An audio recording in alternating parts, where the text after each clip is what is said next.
সঙ্গে আছেন আমাদের deputy MS general administration doctor Kanak Chowdhury. আমাদের যে মাসিক প্রেস মিট প্রতি মাসে যেটা হয় সেটাতে আপনাদের সবাইকে স্বাগতম।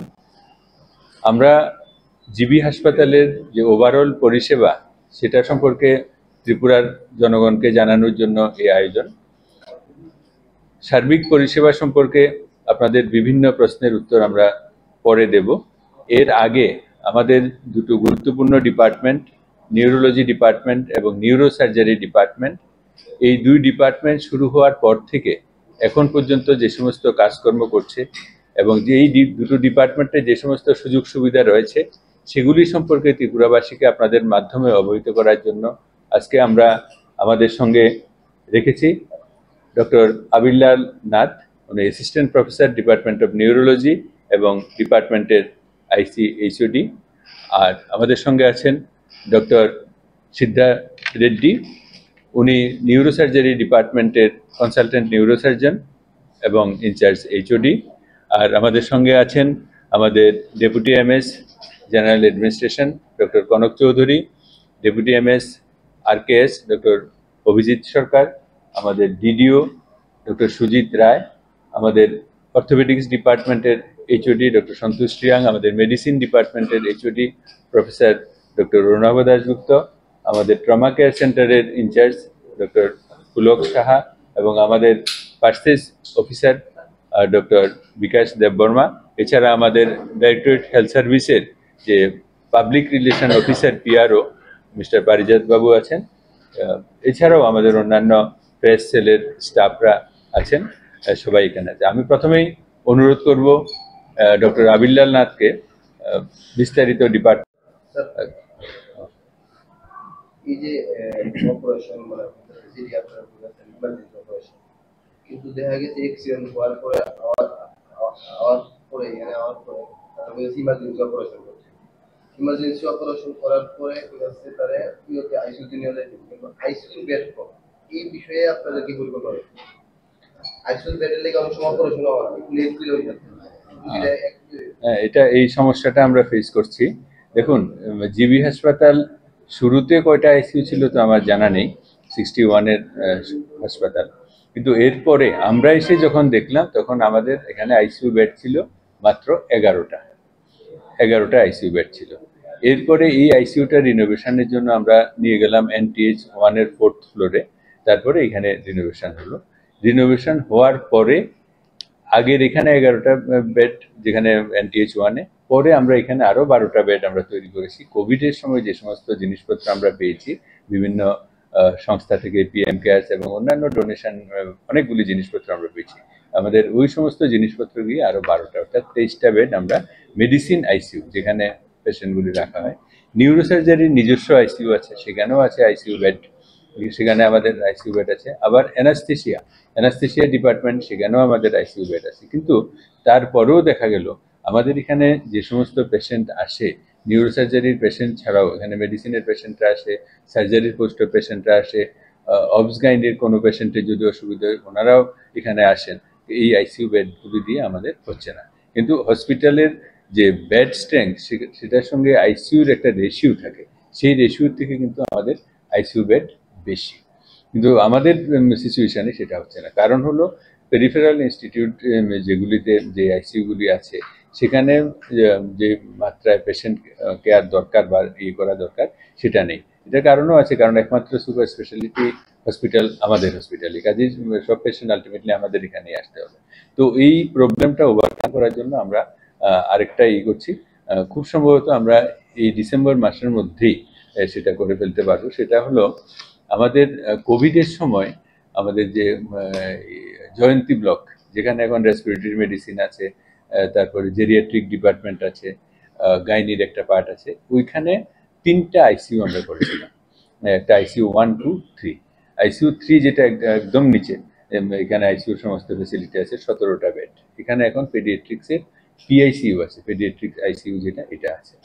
ICU 2 যেটা, ওইখানের কিছু জিনিস চুরি হওয়াতে, নষ্ট হওয়াতে ICU সেট আপটা ওখানে আর নেই, কিন্তু অক্সিজেন লাইন আছে, সেখানে এখন গাইনি ডিপার্টমেন্ট আছে। আর ICU 3 যেটা আর 1 যেটা, ওয়ানটা এখনো আছে। তো ওই আইসিইউ ওয়ানেও 16টা বেড আছে। তো আমরা এই 16টা বেডকে রেসপিরেটরি মেডিসিনকে 8টা আর 8টা বেড জেরিয়াট্রিক মেডিসিনকে দিয়ে করছি। তো ওখানে অন্য ইনফ্রাস্ট্রাকচারগুলি আছে, কিছু বেডের দরকার। মোটরাইজড আইসিইউ বেড ওনারা চাইছিলেন। তো মোটরাইজড আইসিইউ বেড 2 রকমের পাওয়া গেছে। এগুলি আমরা ওনাদেরকে বলেছি যে আপনারা দেখুন কোনটা আপনাদের চয়েস, ওটা চয়েসটা ক্লিয়ার করে দিলে, আর ভেন্ডার যেগুলি আছে এরা যদি বেডটা দেখায়, তারপরে আমরা এই বেডটা কিনে দিলে আর মাইনর কিছু জিনিস দিলে আশা করি এই মাসের মধ্যে আমরা চালু করতে পারবো। আর ওখানে যেখানে এখন রেসপিরেটরি আইসিইউ আছে সেখানে আছে 6টা বেড। এই 6টা বেডকে আমরা মেডিসিন আইসিইউকে দিয়ে দেবো। তাহলে আমাদের আর 6টা বেড মেডিসিনের জন্য 23টা জায়গাতে আরো 6টা বাড়বে। আর ওইখানে একটু জায়গা আছে, আমরা পিডব্লিউডির সঙ্গে কথাও বলেছি, যদি সম্ভব হয় আমরা ওইখানে ওই পার্টিশনটাকে ভেঙে, পার্টিশন ওয়াল যেটা, ওটাকে ভেঙে ওই পুরো জায়গাটা যদি নিতে পারি, ওখানে স্টোর ফোর কয়েকটা আছে আইসিইউ, এগুলিকে সরিয়ে যদি পুরো জায়গাটা নিতে পারি, তাহলে সেখানে হয়তো আরো 4-5টা বেড হবে। তাহলে ওইটা দিয়ে হলে আমার মনে হয় ক্রাইসিসটা অনেকটা কমে যাবে। তো ওটা আইসিইউর ব্যাপারে আমরা ভবিষ্যতের প্ল্যানিং, এবং খুব রিসেন্টলি সেটা আমাদের করার ইচ্ছা আর কি। রিসেন্টলি কতটা হতে পারে, মানে ডিসেম্বরের মধ্যে ডিসেম্বরের মধ্যে অ্যাটলিস্ট ওই 6টা তো হবেই, মেডিসিনের 6টা হবে।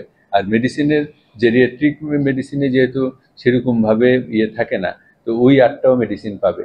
তো নিউরোসার্জারির ক্ষেত্রে সবচেয়ে ভালো হয় যদি আমাদের যে NTH 1-এর যে 4th ফ্লোরের আইসিইউ, ওখানে পেশেন্ট থাকলে নিউরোসার্জারির জন্য ভালো, কারণ ওখানে ওটিটাও ওদের 2nd ফ্লোরে, ওনাদের ডিপার্টমেন্টও 3rd ফ্লোরে। তো ওইগুলি মিলিয়ে ওখানে পেশেন্ট থাকলে ওই পেশেন্টটাকে হ্যান্ডেল করা একটু ইজি, কিন্তু অন্য আইসিইউতে পেশেন্ট থাকলে ওনাদের পক্ষে হ্যান্ডেল করা একটু কঠিন।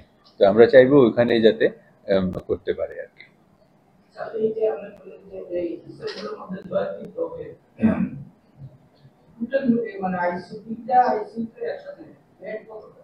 না না, 3টা না, 2টা তো অলরেডি, একটা অলরেডি তো ইউজ চলছে, পেডিয়াট্রিক্স ইউজ করছে।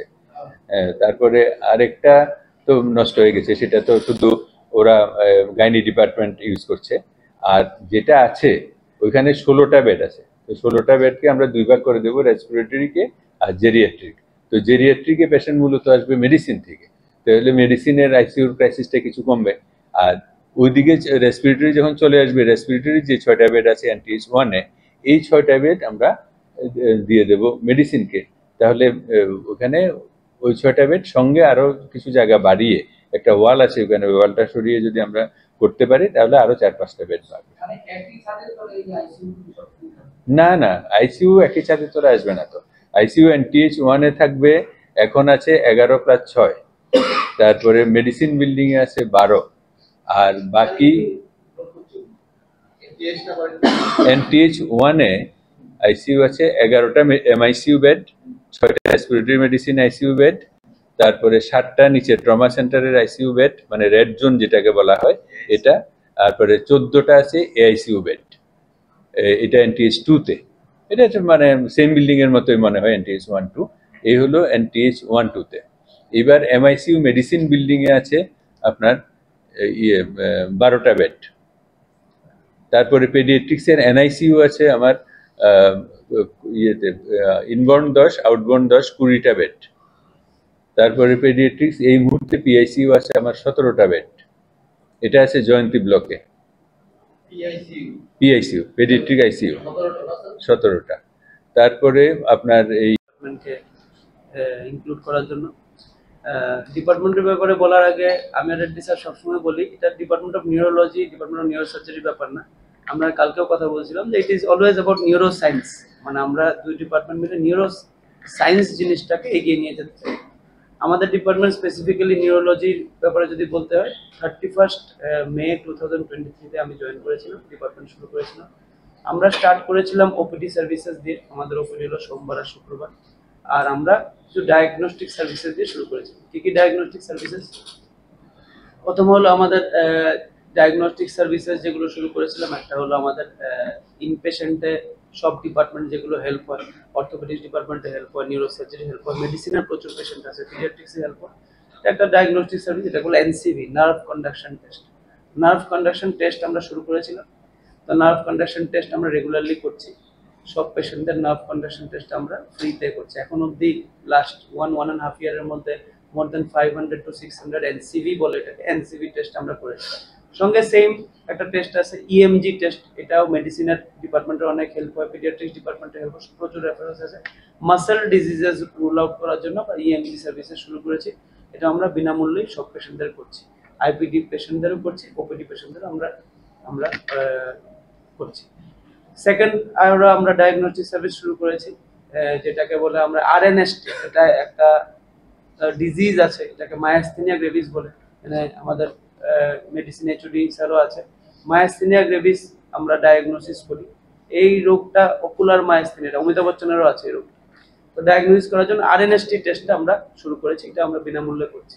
এরপর আমরা একটা খুব ইম্পর্টেন্ট যেটা অপথলমোলজির ক্ষেত্রে হেল্প হয়, সাডেন আমরা লস অফ ভিশন, এটা কেসের ব্যাপারে আমি বলবো একটু পরে। সাডেন লস অফ ভিশন চলে যায়, আমরা মনে করি হঠাৎ করে স্ট্রোক হয়েছে কিনা, এমআরআই নর্মাল আসে, অপটিক নিউরাইটিস।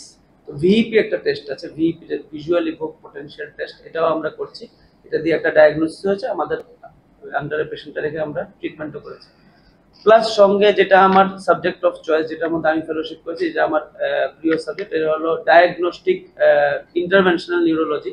আমাদের রেড্ডি স্যার ওরা, ওদের কাছে জেনারেলি পেশেন্টটা আসে না, মেডিসিনের কাছে জেনারেলি পেশেন্টটা আছে এসএএইচ, সাবআরেকনয়েড হিমোরেজ। জেনারেলি হঠাৎ করে পেশেন্ট স্টেবল আছে, স্ট্রোকের মতো হয়ে এলো, সিটি স্ক্যান করলাম, সিটি স্ক্যানের মধ্যে ব্লিডিং দেখালো, ব্লিডিংটার কজ ফাইন্ড আউট করার জন্য আমরা ব্রেইনের এনজিওগ্রাফি শুরু করেছি। এনজিওগ্রাফিগুলো আগে হতো না আমাদের ত্রিপুরাতে, তো এনজিওগ্রাফি শুরু করেছে, এখন অব্দি মোটামুটি 300 থেকে 400 এনজিওগ্রাফি করছি। ইম্পর্টেন্ট বিষয় হলো যে এনজিওগ্রাফি যেগুলো করছি কোনোটাই কিন্তু নর্মাল আসছে না, ম্যাক্সিমাম 60 থেকে 70%-এর মধ্যে কিছু না কিছু ফাইন্ডিং আছে। কি কি ফাইন্ডিং আসছে? জেনারেলি এনজিওগ্রাফির মধ্যে আমরা অ্যানিউরিজম ফাইন্ড করি, ব্রেইনের যে ভেসেলগুলো, এই ভেসেলগুলো আমাদের বেলুনের মতো ফুলে যায়, এগুলো ফেটে গেলে আমাদের ডেথ হয়ে যায়। তো এই অ্যানিউরিজম গুলো আমরা কয়েলিং করছি, এটার ব্যাপারে একটা কেস আমি বলবো, কিছুদিন রিসেন্টলি আমরা আগে করেছিলাম। এই কয়েলিং গুলো আমরা প্রতিটা কয়েলিং, এখন অব্দি যতগুলো কয়েলিং হয়েছে মোটামুটি অ্যারাউন্ড 300 এর মতো এনজিওগ্রাফি হয়েছে, অ্যারাউন্ড 25 থেকে 30টা কয়েলিং হয়েছে। প্রতিটা কয়েলিং আয়ুষ্মান ভারতের থ্রুতে আমরা ফ্রিতে করেছি। এটার জন্য আমরা থ্যাঙ্কফুল টু আমার দেশের প্রধানমন্ত্রী নরেন্দ্র মোদী স্যার, আমাদের যে সিএমজেওয়াই করে, যে অনেক পেশেন্টদের পিএমজেওয়াই নেই, সিএমজেওয়াই থ্রুতে আমরা কয়েলিংটা করেছি অনেক পেশেন্টদের। এটার জন্য আমাদের থ্যাঙ্কফুল আমাদের সিএম স্যারের কাছে, মানিক শাহ স্যারের কাছে, আমাদের থ্যাঙ্কফুল টু আমাদের হেলথ সেক্রেটারি স্যার। সেকেন্ড হলো, এটা হলো ব্লিডের পেশেন্টদের ক্ষেত্রে বললাম। আরেকটা যেটা আমরা করি, যেটা আমি করি, এটা হলো বারবার স্ট্রোক হচ্ছে, তো আমরা চেক করে দেখি ক্যারোটিড ভেসেলস গুলো কেমন আছে। এটার জন্য একটা গতকালকে কেস করেছিলাম, এটা আমি বলবো। তো ক্যারোটিড ভেসেলস গুলো কেমন আছে, এটার জন্য আমরা এনজিওগ্রাফি করি। অনেক সময় স্টেনোসিস থাকে, মানে ভেসেলস গুলো ছোট হয়ে গেলে ব্লাড ফ্লো কম যায়, বারবার স্ট্রোক হয়। তো এটার জন্য carotid stenting, intracranial stenting, vertebral stenting, প্রতিটা যে ট্রিটমেন্ট যেগুলো বলছি সবগুলো ফ্রিতে করা হয়েছে আয়ুষ্মানের থ্রুতে, এগুলো আমাদের করা হয়েছে। লাস্ট 1 ইয়ারে আমরা ডায়াগনস্টিক সার্ভিসেস পেরিয়ে আমাদের ওয়ার্ডও শুরু করেছি। ওয়ার্ড শুরু করার পর এখন আমাদের মেল ওয়ার্ড, ফিমেল ওয়ার্ড দুটোই আছে। মেল ওয়ার্ডের মধ্যে আমাদের নিউরোলজিতে 10টা বেড আছে, ফিমেল ওয়ার্ডে আমাদের 10টা বেড আছে। এখন যেহেতু শুরু জাস্ট করলাম, একসাথে আমরা মেল ওয়ার্ডের মধ্যে মেল ফিমেল একসাথে রেখে আমরা শুরু করেছি, পেশেন্টরা ওখানে থাকে। ইনপেশেন্ট শুরু করার পরে আমরা স্ট্রোক পেশেন্টদের পোস্ট স্ট্রোক স্পাস্টিসিটি হয়, মেডিসিনের স্যার আছে, স্যার ওরা জানে, রেড্ডি স্যার আছে, রেড্ডি স্যার ওরা জানে। তো স্পাস্টিসিটির ক্ষেত্রে আমি বোটক্স দেওয়া শুরু করেছি, সেটাও আমরা আয়ুষ্মানে ফ্রিতে করছি। এরপরে অনেক সময় আমরা এনসিভি করে, যেটা আগে বলেছিলাম, এনসিভি করে সিআইডিপি একটা রোগ আছে, জিবিএস একটা রোগ আছে। সিআইডিপি হলো নিউরোপ্যাথি, জিবিএস হলো সাডেন নিউরোপ্যাথি, এগুলো লাইফ থ্রেটেনিং ডিজিজ। এগুলোর জন্য আমরা আইভিআইজি দেওয়া শুরু করেছি। প্রতিটা আইভিআইজি যে পেশেন্টদের দেওয়া হয়, অনেকে 10টা বোতল লাগে, অনেকে 15 বোতল লাগে, অনেকে 20 বোতল লাগে, সবগুলো আমরা ফ্রিতে আয়ুষ্মানের থ্রুতে দিচ্ছি, পেশেন্টরা ঠিক হয়ে যাচ্ছে। এরপরে অনেক সময় আমরা একটা নিউ ড্রাগ আমরা দিচ্ছি, রিটুক্সিম্যাব বলে, সেটা মানে অপটিক নিউরাইটিস যে বলেছিলাম, ভিইপি, রিটুক্সিম্যাব দিয়ে একটা পেশেন্ট ঠিক করেছিলাম, রিটুক্সিম্যাব দিচ্ছি। তো সঙ্গে এরকম অল সার্ভিসেস আমরা শুরু করছি। ফার্দার আমরা আস্তে আস্তে ইন পেশেন্টেও যেন আরো অ্যাডভান্সড ভিইপি, লং টার্ম মনিটরিং, এরপরে আমাদের ভিডিও ইইজি, এগুলো আমাদের প্ল্যানে আছে। সবার সাহায্যে, আমাদের অথরিটির সাহায্যে, প্রিন্সিপাল স্যারের সাহায্যে, এমএস স্যারের সাহায্যে আমরা শুরু করেছি। কেসের ব্যাপারে বলতে গেলে, এই কেসটা রেড্ডি স্যারও জানে, পেশেন্টটার নাম হলো প্রিয়া দাস। একটা হিউজ অ্যানিউরিজম নিয়ে এসেছিল, মোটামুটি 22 মিলিমিটার। 22 মিলিমিটার শুনলে ছোট মনে হবে, but in case of brain it is very large. স্যারের কাছে পেশেন্টটা এসেছিল। পেশেন্টটা, এই জন্য আমি এই কেসটার ব্যাপারে বলছি, কারণ এটা দিয়ে আমরা বুঝতে পারবো যে একটা মাইনর সিমটম হলেও যে ডাক্তার দেখানো উচিত। তো তো পেরিফেরিতে হয়তো কোয়াক্সদের দেখিয়েছিল, পেশেন্টটা অনেকদিন ধরে 6 মাস ধরে রিলিং অফ হেড, মানে মাথা ঘোরা ছিল। তো ওরা অনেক গ্রামের ভিতরে থাকে, তেলিয়ামুড়াতে হয়তো ছিল, তেলিয়ামুড়া অনেক গ্রামের ভিতরে।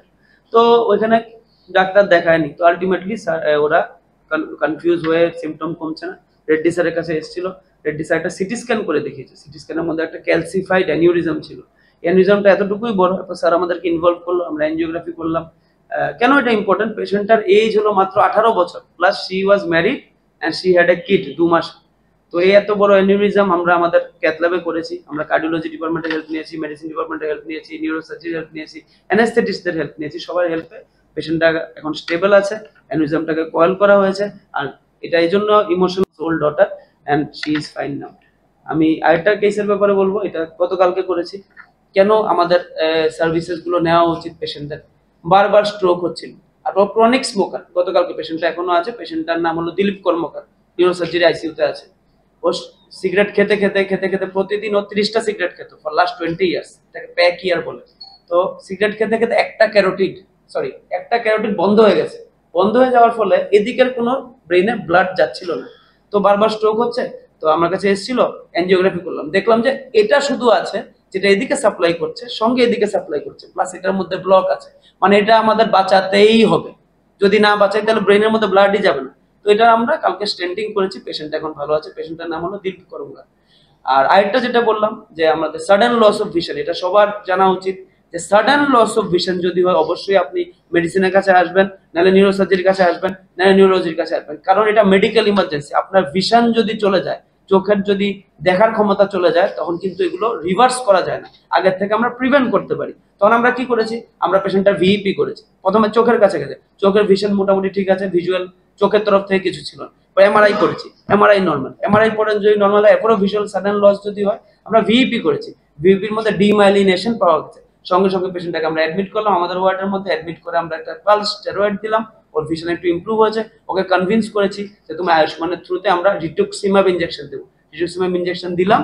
তো আজকের দিনে পেশেন্ট আগে যেরকম ছিল একদম আগের মতো হয়ে গেছে। এগুলো একটা একটা খালি স্টোরি না, এরকম অসংখ্য স্টোরিজ নিউরোলজির জন্য আছে, মেডিসিনের মধ্যেও আছে, নিউরোসার্জারির কাছেও আছে। এগুলো মানুষের জানতে হবে যে এসব টাইপের জিনিস আমাদের এখানে শুরু হয়েছে, প্লাস এগুলো আমরা কন্টিনিউয়াস প্রসেসে করছি। আর এই জিনিসগুলোই যদি আপনারা বাইরে যান, হিউজ মানি, হিউজ মানে এরকম না যে 1 লাখ টাকা। এই এক একটা কয়েলিং বাইরে যদি আপনারা কয়েলিং করান 10 থেকে 15 লাখ টাকা, এক একটা স্ট্যান্টিং 5 থেকে 10 লাখ টাকা। এই আইভিআইজিস কস্ট মোটামুটি 3 থেকে 4 লাখ টাকা। এই রিটুক্সিমাবের কস্ট মোটামুটি 50,000 60,000 টাকা। তো এগুলো আমি একটা কয়েকটা 3টা আমার কেস বললাম রিসেন্টলি, বাকি আমাদের রেড্ডি স্যারও বলবে ওদের কেস। স্যার অনেক বছর ধরে আমার আগের থেকেই আছে। একটু পরে কোশ্চেন করে স্যার, এটা হোক তারপরে কোশ্চেন করবে। কয়েলিং এক্সাক্ট ফিগার এখন অবধি আমরা অ্যারাউন্ড 300 ডিএসএ করেছি। কয়েলিং এখন অবধি আমরা করেছি অ্যারাউন্ড 28 গতকালকে অবধি। আমি 31 মে 2023 তে জয়েন করেছি জিবি। 2023 বললাম। 400 এনজিওগ্রাফি করেছি। প্রতিটা এনজিওগ্রাফি, কিছু এনজিওগ্রাফি আমার নর্মালও আসে, রাইট? তো এনজিওগ্রাফির মধ্যে যদি ফাইন্ডিংস বেরোয় অ্যানিউরিজম, তখন আমরা কয়েলিং করি। তো অ্যানিউরিজম যখন থাকে তখন আমরা কাউন্সিলিং করি কয়েলিং এর মধ্যে, আমিও করি, রেড্ডি স্যারও করে, এরপর আমরা কয়েলিংটা করি। অ্যানেস্থেটিস্টের ক্লিয়ারেন্স নেওয়া হয়, অ্যানেস্থেশিয়ার মাধ্যমে করা হয়। মোটামুটি 26 থেকে 28টার মতো করি, এক্সাক্ট ফিগারটা এখন নোট করতে। সবাই ভালো আছে, সবাই সুস্থ আছে। There are 3 staff. Ek Mayu, on the one more is surgeon Dr. Devdutt Saha, and one more is the spine surgeon Mr. Sumandar.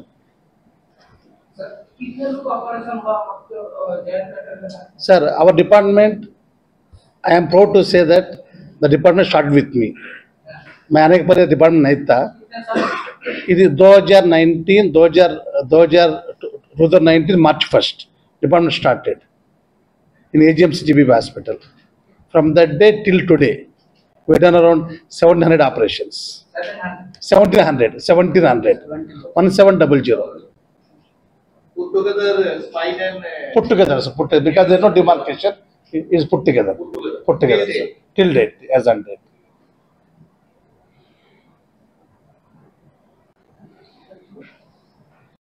অনেক পিডিয়াট্রিক ডিপার্টমেন্টে প্রচুর রেফারেন্স আছে। মাসেল ডিজিজেস রুল আউট করার